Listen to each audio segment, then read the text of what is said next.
If it is not easy, then they all wrong to tell us that IDOR is the easiest bug to find. No, they're not. The thing is, IDOR is the easiest bug to find if you only look at changing identifiers. Because if I'm here and I'm going to go through all of the objects, and in every call I'm just gonna change a number by another number, yeah, that's freaking easy. And you can find IDORs like that, but it's not very effective, nor is it safe. And I'll tell you why.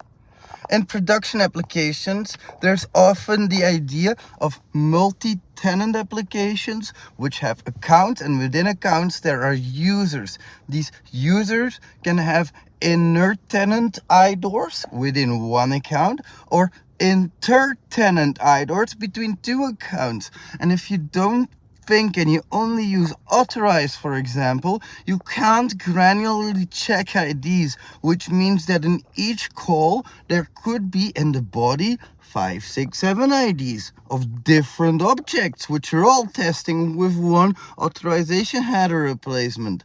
So yes, it's easy to test for broken access control, to test for IDORs, but there's always a catch.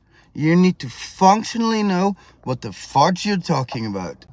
Functionally knowing an application often means that you understand what's going on, which objects can and cannot be accessed by which users through which accounts. It's really important that you go through the manual and explore everything, because even just looking at a web application, you can go through this entire web application and not understand what you're doing. If it's a business-to-business application, you might only be touching on half of the paths, because if you fill in value X here, you might go to Y. If you fill in value Z here, you might go all the way back to A. There's different paths throughout an application. It's important that you map those and that you go through them with something like Burp Suite, for example, because then in the background you can start building up that tree. Now, if you have that side tree built up, then you can go through each call and see what it does, and see if you can map it to the application, and see if there's objects, and test that for IDORs, and then even go within files that you're uploading, maybe look for identifiers there. There's always ways to make it more complicated, ladies and gentlemen. Thank you so much for that question. Great one. I'll see you in the next one. Oh, before I forget, if you got a question, let me know in the comments below.